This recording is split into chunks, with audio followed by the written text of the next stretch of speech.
Hello, good morning student. How are you all dear student? I hope you all have much seen the video well. So let's start our study. Okay student. Our new topic beagle का सफ़र और Darwin का अनुभव। ये हमारा new topic है, beagle का सफ़र और Darwin का अनुभव। इसको हम लोग डिटेल में सीखते हैं। बचपन से ही डार्विन प्राकृतिक घटनाओं व प्राणियों के आवास व्यवहार आदि के संबंध में रुचि रखते थे और अपने आसपास से इनके विषय में जानकारी जुटाने में लगे रहते थे। यानी जो डार्विन थे बच्चे, इनका ये नेचर था कि वो अपने इन्वायरमेंट से और उसमें रहने वाले एनिमल से, प्लांट से, वो उनका शेल्टर कैसा, उनका बिहेव कैसा, इसमें सब वे काफ़ी इंटरेस्ट रखते थे और क्या करते थे, इसी विषय में वो जानकारी जुटाने में लगे रहते। उन्होंने आज से लगभग 200 वर्ष पूर्व जीवों की विविधता एवं उस पर प्रकृति के प्रभाव से संबंधित जो अध्ययन किए, उससे वैज्ञानिक तथा सामाजिक सोच में व्यापक परिवर्तन आया। यानी कि डार्विन ने जो अध्ययन किया था उससे क्या किया था, वैज्ञानिक तथा सामाजिक सोच में व्यापक परिवर्तन आया। सन 1831 में डार्विन को इंग्लैंड से दक्षिण अमेरिका होते हुए पृथ्वी के कई महाद्वीपों की सैर करने का मौका मिला। यानी कि डार्विन को जो थे वो इंग्लैंड से किधर गए थे, दक्षिण अमेरिका से होते हुए पृथ्वी के कई महाद्वीपों पर इन्होंने सैर किया और इनको सैर करने का मौका मिला।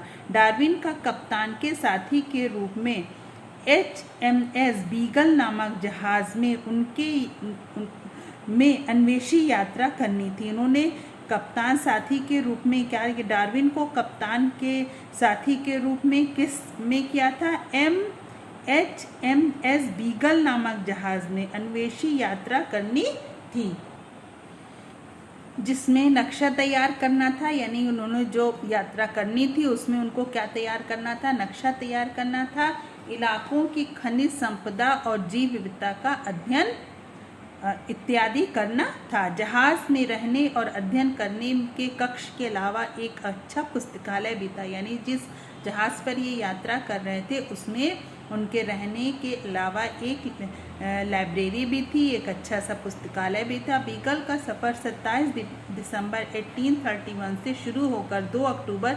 1836 में ख़त्म हुआ। यानी कि ये 27 दिसंबर से स्टार्ट हुआ, 1831 से शुरू हुआ और 2 अक्टूबर 1836 में ख़त्म हुआ। Underline this line. ओके, फिर है डार्विन के अवलोकन। यानी कि उन्होंने क्या अवलोकन किया, जब वो सफ़र पे थे तो उन्होंने क्या अवलोकन किया। ये बहुत ही इम्पॉर्टेंट टॉपिक है, इसको ध्यान से समझिएगा। बीगल के सफ़र के दौरान डार्विन ने कुछ महत्वपूर्ण अवलोकन इस प्रकार हैं, जिनसे उन्हें जीवों के विकास का सिद्धांत प्रतिपादित करने में मदद मिली। यानी कि जब डार्विन ने बीगल का सफ़र किया तो उसमें बहुत सी चीज़ें उन्होंने देखी होंगी। अवलोकन मतलब देखना, और जब उन्होंने देखा तो उन्हें क्या मिला, जीवों के विकास के सिद्धांत को प्रतिपादित करने में मदद की। जीवों का विकास कैसे हुआ, इस सिद्धांत को उन्होंने दिया था और इसमें उनको मदद मिली। सफ़र के दौरान डार्विन ने समुद्र के पानी के नमूनों का अध्ययन किया तो उसमें कई प्रकार के जीव दिखे। यानी कि जब वो सफ़र कर रहे थे पानी वाले जहाज़ से तो उन्होंने क्या किया था, उस पानी के नमूनों का अवलोकन किया तो उसमें ढेर सारे जीव दिखे। वे चकित रह गए। यहाँ पर उन्हें खाने व खाए जाने वाले अद्भुत खाद्य श्रृंखला नजर आई। यानी कि वहाँ पर उस पानी में उन्होंने फूड चेन भी देखा कि जो फूड है या फूड चेन, उनमें आपस में क्या रिलेशन है। ऐसा ही उन्होंने दक्षिण अमेरिका के जंगलों व पहाड़ों पर तरह तरह के जीव के बीच दिखाई दिया। फिर उन्होंने देखा कि जो इस तरीके की खाद आपस में जो उन्होंने देखा जो खास श्रृंखला है वो कहाँ है, दक्षिण अमेरिका के जंगलों में भी दिखाई दी और पहाड़ों पर भी दिखाई दी कि तरह तरह के जीवों के बीच उन्होंने इस तरह की खास श्रृंखला को देखा। उनके मन में आता रहा कि हर तरफ संघर्ष है। यानी कि उनके मन में एक बात आया कि खास श्रृंखला, तो आप छोटे क्लासेस में भी इसको पढ़े, फूड चेन, कि किस तरीके से एक घास जो है वो टिड्डे को खाता है, फिर टिड्डा उस मेंढक को, फ्रॉग जो है उस टिड्डे को खाता है, फिर फ्रॉग को स्नैक खाता है, ओके, स्नैक को बाज ने खाया। तो इस तरीके की एक फूड चेन बन जाता है, ठीक है ना। जब फूड चेन बन जाता है बच्चों, तो उसमें आपस में संघर्ष होता है। आसानी से तो कोई नहीं अपने, अब मेंढक है वो भी अपनी जान जो बचाएगा ही ना कि स्नैक से, ताकि वो उसको एहसास होगा कि अगर ये स्नैक हमको खा रहा है तो वो दूर उछल के भागेगा। लेकिन अगर वो स्नैक्स ने उसको खा लिया मेंढक को, तो यानी कि वो संघर्ष करने में हार गया मेंढक, वो अपने जीवन को नहीं बचा पाया, ठीक है ना। लेकिन अगर स्नैक मेंढक को नहीं खाएगा तो वो जिंदा भी नहीं रह पाए, उसको भी तो फूड चाहिए ना जिंदा रहने के लिए। तो यहीं पर है, इसी को बोले कि उन्होंने ये सोचा कि हर तरफ संघर्ष, यानी कि जो एनिमल्स हैं ये आपस में एक दूसरे से फाइट करते हैं। किसके लिए फाइट कर रहे हैं? रहने के लिए फाइट कर रहे हैं, जीने के लिए फाइट करते हैं। मरो या मारो, मर जाओ या मारो, जो बच जाता है, जो बच सकता है वही बचा रहा। इन्होंने देखा कि जंगलों में भी इसी तरीके से कई श्रृंखला इनको दिखाई दी। जैसे हिरन है हिरन मान लीजिए हर्बीवोरस है, लेकिन शेर क्या कार्निवोरस है। हिरन जो है वो शेर को शेर अगर हिरन को खाता है तो क्या होता है बच्चों? तो इसमें कौन मरा? हिरन मरा, डियर मरा। लेकिन शेर क्या हुआ? शेर को तो फूड चाहिए ना, वो अपने फूड को लेने के लिए हिरन का शिकार करेगा। तो इसमें कौन मरा? हिरन मरा। लेकिन खाना खा के बचा कौन? इसमें शेर जो थे वो अपने आप को खाना खा रहे हैं, वो अपने को बचा पा रहे हैं। तो यानी कि लेकिन अगर हिरन ने मान लीजिए बचते ही रहेंगे, तो बच रहे हैं या कभी वो मान लीजिए शिकार होने से बच जाए, तो वो क्या होगा? वो अपने को बचा लिया। फिर इसी तरीके से आपस में संघर्ष होता है, मरो या मारो, जो बच सकता है वही बचा रहा। शायद भौगोलिक ज़रूरत के अनुसार जो ढल गया वो जीव बचा रहा। यानी जो एटमॉस्फेयर के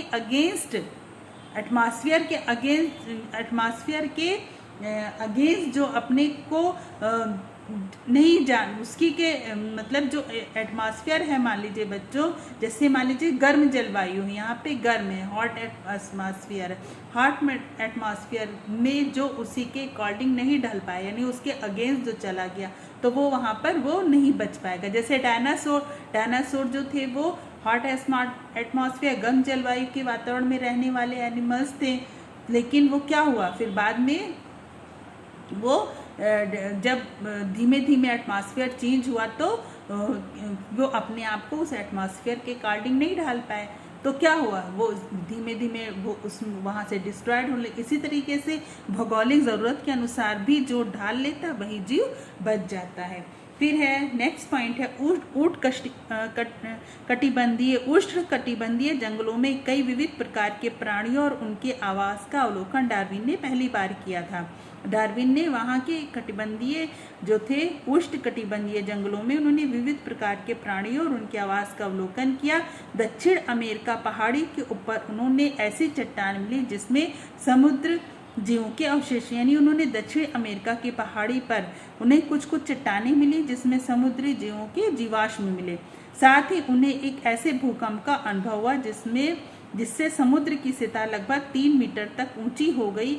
इस प्रकार का अवलोकन ये दर्शा रहा था कि समय के साथ महाद्वीप और महासागर में व्यापक रूप से बदलाव आ सकता है। यानी कि डार्विन ने देखा कि डार्विन ने जब दक्षिण अमेरिका के पहाड़ों के ऊपर उन्होंने देखा तो उस पर जो चट्टान मिली उसमें समुद्र में भी बहुत ढेर सारे जीव होते हैं ना, तो उन जीव के जीवाश्म उन्हें देखने को उसमें मिले। और उनको एक और चीज़ मिली, जैसे उनको एक ऐसा लगा कि यहाँ भूकंप आया था समुद्र में, जिसकी सतह जो है लगभग 3 मीटर तक ऊँची हो गई, जिससे समुद्र की जो सतह थी जब भूकंप आया तो उसी भूकंप की वजह से समुद्र की सतह कितनी ऊंची हो गई? 3 मीटर तक ऊंची हो गई। इस प्रकार उन्होंने ये देखा कि समय समय के साथ महाद्वीप और महासागर में भी चेंजेस आते रहते हैं। यानी कि ऐसा नहीं है कि महाद्वीप महासागर समुद्र इस सब में चेंजेस, ये जैसे जैसे समय बीतता है समय के साथ इसमें भी चेंजेस आते हैं। जैसे पृथ्वी पर चेंजेस आते हैं ना, भूकंप आ जाता है, बाढ़ आ जाती है, तो या ज्वालामुखी फटना, ये सब क्या है? चेंजेस ही तो हैं। तो समय के साथ इसी तरीके से समुद्र महाद्वीप महासागरों में भी क्या होता है बच्चों? चेंजेस या बदलाव चेंजेस आ सकता है। रेतीले समुद्र किनारों के स्थान पर ऊंचे चट्टानों से घिरे समुद्री किनारों के अवलोकन से डार्विन ये अनुमान लगा पाए कि निरंतर चलने वाली प्रक्रिया से भी पृथ्वी की सतह में परिवर्तन आ सकता है। उन्होंने देखा कि जो समुद्र के किनारे हैं, जहाँ रेत है ना, वहाँ के स्थान पर जो ऊंची चट्टानों से घिरे समुद्र के किनारे का अवलोकन से उन्होंने ये देखा कि जो समुद्री किनारे थे वहाँ पर ऊंची ऊंची चट्टानें आ गईं, क्योंकि रेतीले समुद्र के किनारे जो थी वो ऊंची चट्टानें थी। तो ऊंची चट्टानों को जब देखा डार्विन ने तो ये कहा कि यहाँ पर जो लगातार मान लीजिए हवा चल रही है या पानी का लगातार बहाव चल रहा है, तो उससे भी तो कुछ चेंजेस हैं। तो यानी कि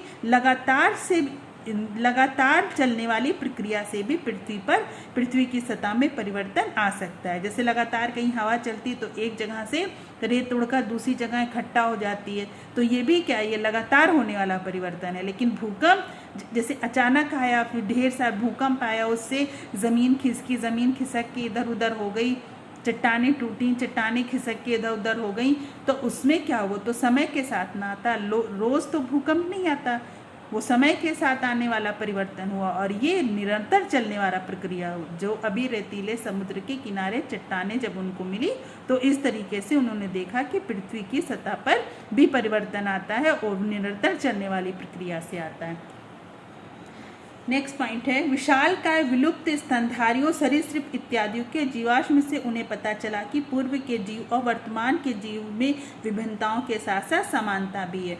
अब एक और रिसर्च में उन्हें यह पता चला कि विशालकाय, ढेर सारे विशालकाय जीव थे। पहले सबसे हमारे तो डायनासोर थे, विलुप्त स्तनधारी भी थे जिसमें कुछ स्तनधारी जो थे वो लुप्त हो गए, सरीसृप इत्यादि के जीवाश्म उनको मिलते हैं ना। तो जीवाश्म से उन्हें ये पता चला कि जीवों के वर्तमान जीव जो अब के हैं यानी प्रेजेंट के, और यानी वो और पास्ट के जीव यानी कि पूर्व के जीव में समानता तो है कि ये भी सरीसृप है, ये भी सरीसृप, लेकिन समानताओं के साथ साथ विभिन्नताएं भी, अर्थात पृथ्वी की सतह पर परिवर्तन के साथ साथ जीवों में भी परिवर्तन आया होगा।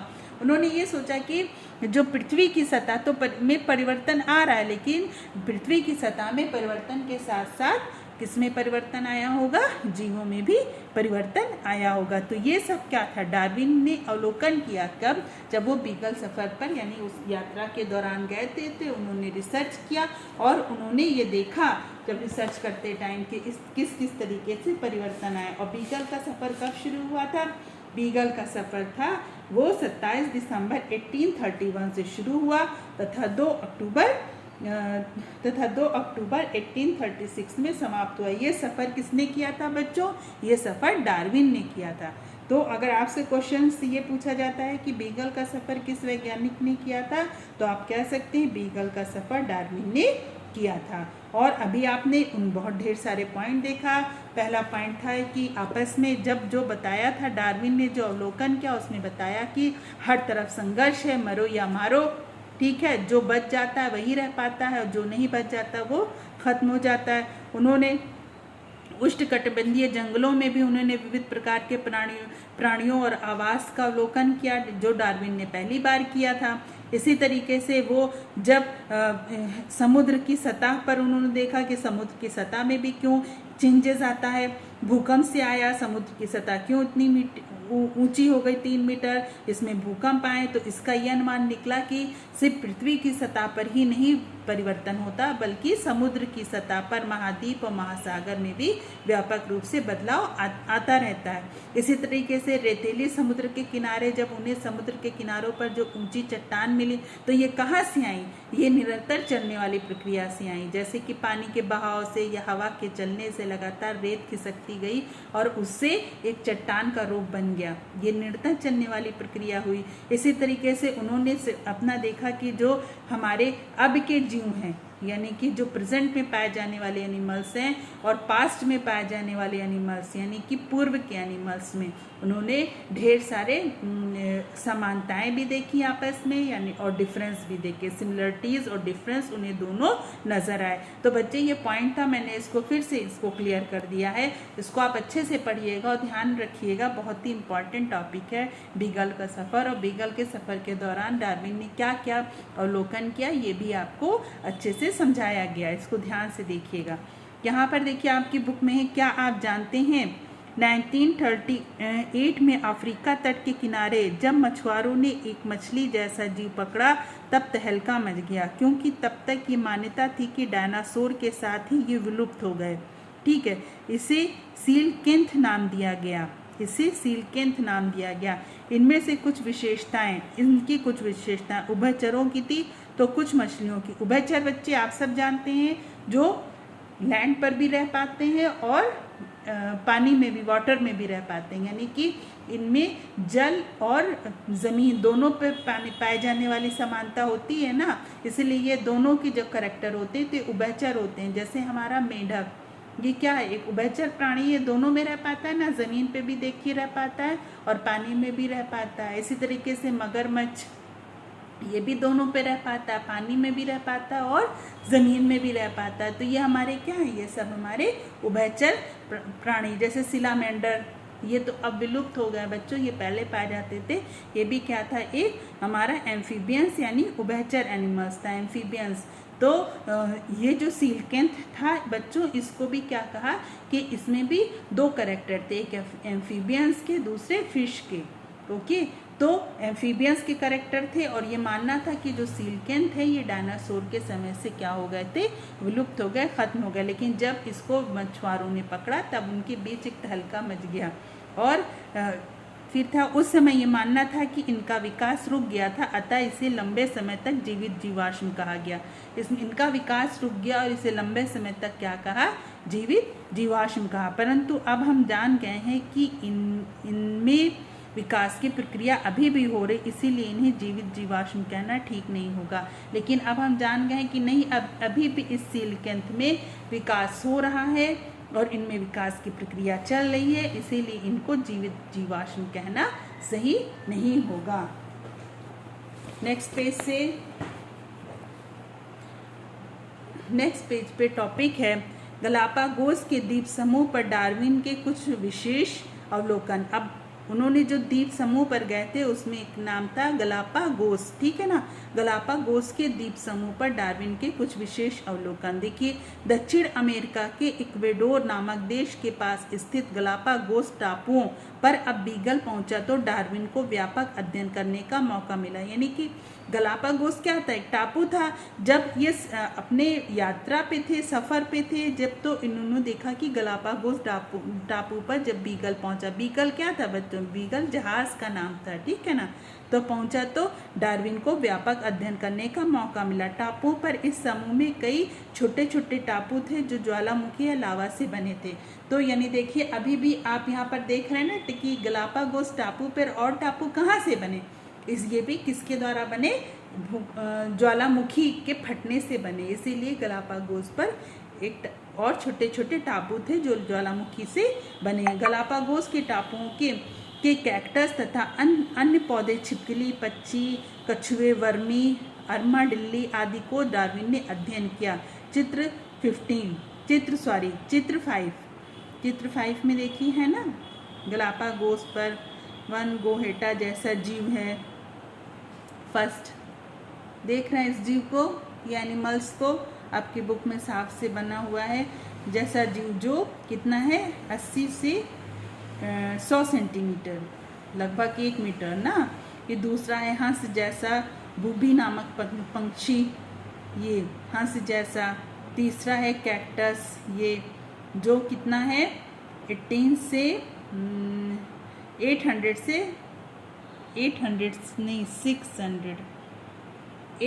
से 700 सेंटीमीटर। फिंच देखिए, फोर्थ में फिंच है 10 से 20 सेंटीमीटर और इसमें फिफ्थ में कछुआ जो 120 से 150 सेंटीमीटर। तो ये सब कहाँ के दिखा रहे हैं बच्चों, गलापागोस टापू के एनिमल्स हैं, ठीक है ना। ये गलापागोस टापू के एनिमल्स हैं। ये सब इनकी लंबाई भी दी गई है। जैसे गलापागोस टापू के कैक्टस तथा अन्य पौधे, छिपकली, पक्षी, कछुए, वर्मी, टिल्लो आदि का अध्ययन किया। किसने किया था, डार्विन ने किया था। चित्र 5th में बीगल के सफ़र आगे बढ़ा, तब उन्हें और कई प्रकार के भू आकृतियाँ, विविध प्रकार के जीव और उनके आवास के बारे में अध्ययन करने का मौका मिला। देख सोचिए डार्विन कितने इंटरेस्टेड होंगे कि वो नेचर में पाए जाने वाले एनिमल्स उन किस तरीके से हैं, वो पहले जो थे पास्ट के, प्रेजेंट के, सब का उन्होंने सिमिलरिटीज़, डिफरेंस या उनके शेल्टर, उनके फूड चेन, सारे चीज़ों का डिटेल में उन्होंने स्टडी की। तो इस पर उन्होंने काफ़ी हार्ड वर्क किया होगा, ठीक है ना, जिसको हम आज इजी वे में आसानी से यहाँ पढ़ पा रहे हैं। ये ऐसे आसानी से थोड़ी हुआ होगा, इस पर उन्होंने ढेर सारा हार्ड वर्क किया होगा। और आपको यहाँ पर क्या करना है हार्ड वर्क की तरह, एज ए स्टडी, जिसको आपको अच्छे से मेहनत करके पढ़ना और समझना है। उन्होंने मुख्य रूप से यहाँ तथा बीगल के पूरे सफ़र के दौरान जीवों के रंग, आकार, भोजन, आवास आदि संबंध कई तथ्यों के प्रमाणों को जुटाया, उनका सूक्ष्म अवलोकन किया एवं तर्क के आधार पर कई बातों को समझने की कोशिश भी की। जब वो पूरा रिसर्च कर रहे थे, ठीक है ना, पूरे सफ़र में उन्होंने क्या देखा, जीवों के रंग देखा, आकार देखा, उनकी बनावट कैसी है, फूड, आवास, वो अपने फूड के लिए क्या करते हैं, शेल्टर उनका कैसा है यानी आवास कैसा, आदि संबंधी उन्होंने कई प्रमाणों को लिया, तत्व को लिया और इसका सूक्ष्म अवलोकन उन्होंने बारीकी से इसका अध्ययन किया। ऐसे आप किसी को एक झटके में देखकर नहीं बता सकते जब तक कि आप उसका बारीकी से अध्ययन ना करें। और उन्होंने कई तर्क लिया कि ऐसा, अगर इसका रंग, इसकी चोंच इतनी छोटी है तो इसकी चोंच, इस जाति की चोंच इतनी छोटी है तो जो चोंच छोटी क्यों इस पक्षी की, या उस जाति की पक्षी की चोंच इतनी लंबी क्यों है, तो कोई तो तर्क होगा, नहीं तो पक्षियों की चोंच की बनावट एक जैसी हो। तो उन्होंने कई तर्क को समझा, कई बातों को समझने की कोशिश की। तो इसको आप लोग भी अच्छे से पढ़िएगा बच्चों। नेक्स्ट टॉपिक है विविधता, तथ्य और प्रमाण। विविधता, तथ्य और प्रमाण। गलापागोस से डार्विन को तथ्य के रूप में कई प्रकार के जीवाश्म मिले। यहाँ के वर्मी आर्माडिल का जीवाश्म दर्शा रहा है कि पूर्व के वर्मी काफ़ी बड़े थे, जबकि उस समय डार्विन ने जिन वर्मियों का अध्ययन किया वे आकार में छोटे। उनके मन में ये बात आई कि समय के साथ वर्मियों में बदलाव आया। ये वर्मी क्या आप जान रहे हैं, वर्मी मतलब वॉर्म यानी छोटे से कीड़े, ठीक है ना। फिर जीवाश्म के अध्ययन से हमें क्या पता लगा सकते हैं, ये क्वेश्चन आपके लिए है। जीवाश्म के अध्ययन से आप क्या पता लगा सकते हैं। देखिए, डार्विन ने अन्य जीवों को जीवाश्म जैसे घोंघे, सरीसृप, स्तनधारी के अध्ययन से बताया कि जीवाश्म पूर्व तथा वर्तमान में पाए जाने वाले जीवों के आपसी संबंध के साथ साथ वर्तमान में पाए जाने वाले जीवों के आपसी संबंध दर्शाने वाली महत्वपूर्ण कड़ी है। यहीं पर देखिए इसका आंसर मिल गया। यानी जीवाश्म के अध्ययन से आप क्या पता लगा सकते हैं, इसको ध्यान से देखिएगा। इसको आप यहीं से होमवर्क में करके सेंड कर दीजिएगा बच्चों। बहुत कम बच्चे जो हैं वो होमवर्क को सेंड करते हैं। आप लोग होमवर्क को सेंड करिए। इस क्वेश्चन का आंसर इसी में है कि डार्विन ने हमें जीवाश्म के अध्ययन से क्या पता लगता है। जब हम जीवाश्म के अध्ययन करते हैं तो हमें पूर्व तथा वर्तमान में पाए जाने वाले जीवों के आपसी संबंध के साथ साथ वर्तमान में पाए जाने वाले जीवों के आपसी संबंध दर्शाने में मदद मिलती है। अगर हम किसी जीवाश्म का अध्ययन करते हैं तो वर्तमान और पूर्व में आपस में क्या संबंध था, जीवों के आपसी संबंध के साथ साथ वर्तमान में पाए जाने वाले जीवों के आपसी संबंध दर्शाने की महत्वपूर्ण कड़ी है जीवाश्म का अध्ययन। फिर यहाँ पर देखिए, गलापागोस की फिन जाति के पक्षियों का अध्ययन करते समय डार्विन कुछ और तथ्य के बारे में विचार करने लगे। फिंच हमारे देश की गौरैया जाति से मिलती जुलती है। जब गलापागोस टापू पर गए थे उन्होंने तो फिंच जाति की पक्षी देखा था। अभी यहाँ पर देखिए आपको फिगर में दिखाया गया है ना, फिंच जो कितनी बड़ी होती है, 10 से 20 सेंटीमीटर।